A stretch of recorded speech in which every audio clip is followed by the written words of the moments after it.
Okay, so we're going to have a look at this question over here, where we've got alkenes B and D, and it says to describe and explain the reaction of hydrogen bromide with alkenes B and alkene D.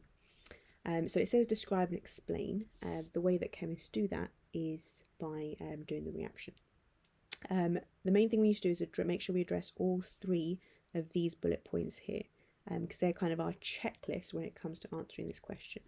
So the first thing we're going to do is write out the equation and structures of the products of HBr reacting with B and HBr reacting with D. We're then also going to explain why one alkene gives one product and the other alkene is going to give, it says more than one, but it's going to give two products. So we need to have an explanation of that. And then we need to have the reaction mechanism. So if you remember, this is electrophilic addition, so the reaction mechanism with alkene D, using the curly arrow model and showing any relevant dipoles.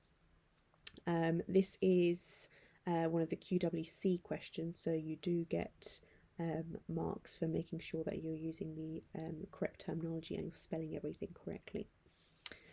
Right, so let's move on to actually starting this question over here. So I've just got the question over here again. So the first thing we're going to do is address the first bullet point. We're going to write an equation and show the structures of each reaction. So let's start off with, I'm going to start off with D. This is an ethene molecule. So you could write out the equation using displayed formula, you could use molecular formula, you could use skeletal. It's completely up to you as long as it's correct. I'm going to do it using the displayed formula, so I'm going to do ethene, so one molecule of ethene reacts with one molecule of HBr, and that's going to form this bromoethane molecule.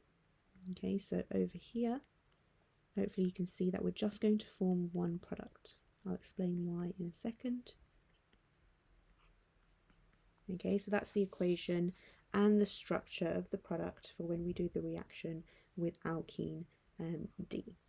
Let's now do the same thing with alkene B. So alkene B, again I'm doing the displayed formula, just using the one that they have given us.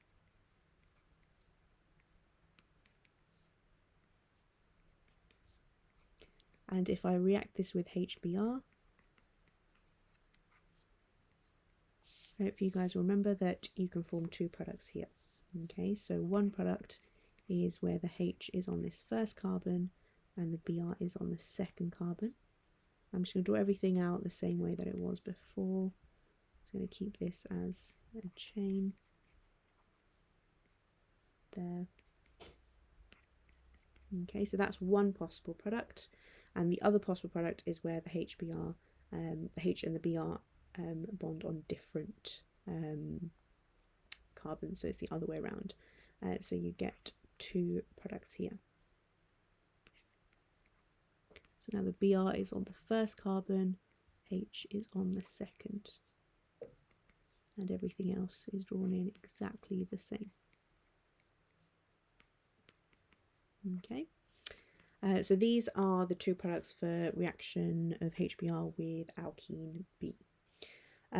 If you wanted to, and not that this question is asking, but you could, oh no, it is asking, so later on it does say to draw the mechanism for alkene D, so this one over here, we'll do the mechanism of this in a second. So let's just go down our checklist. So we've done the equation and the structure of the products. We need to explain why one of these alkenes gives one product and the other one gives two. So as we can see, ethene here only gives one product.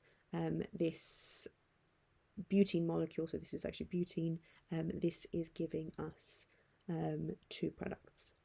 The reason for that is this molecule here is a symmetrical molecule. So alkene D is symmetrical.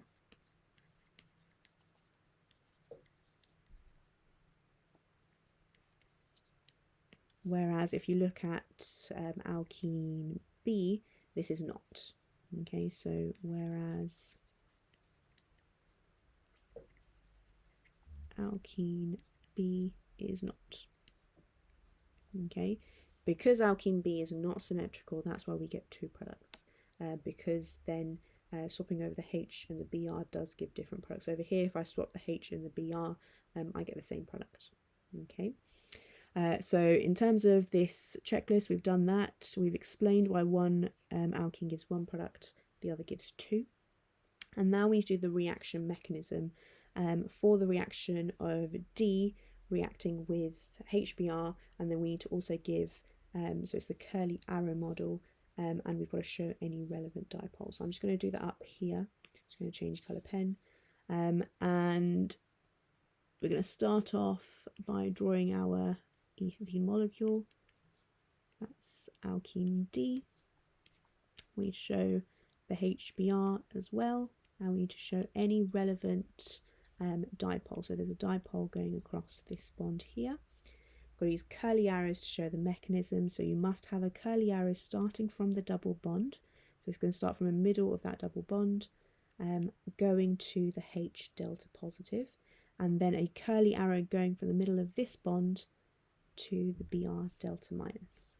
And that's going to give us this.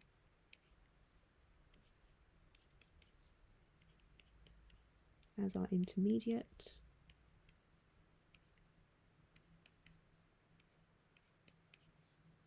And we've got to show a lone pair on our bromide ion, and then a curly arrow going from the lone pair to the carbon delta, the carbon positive. And that's going to give us that product that we had drawn out earlier.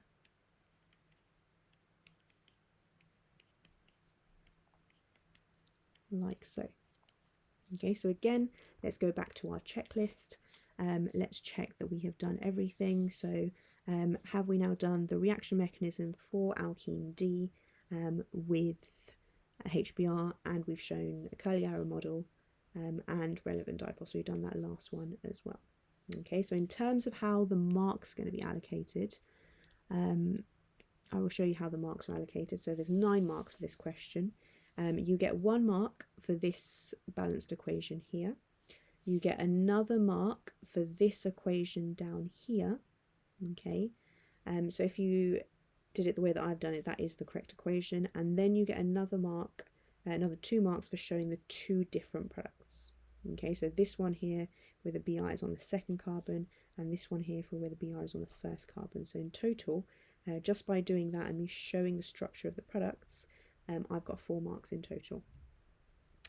Your 5th mark is for saying why one alkene gives 1 product, the other one gives 2. So I mentioned about D being symmetrical, or if I said B is not symmetrical, so that's 1 mark there. Your mechanism in total is going to be 4 marks. So your first mark is for showing that first curly arrow going from the pi bond to H delta positive, and for this curly arrow here going from this bond to the Br delta negative. So both those curly arrows give 1 mark. So I'm just going to put a tick there.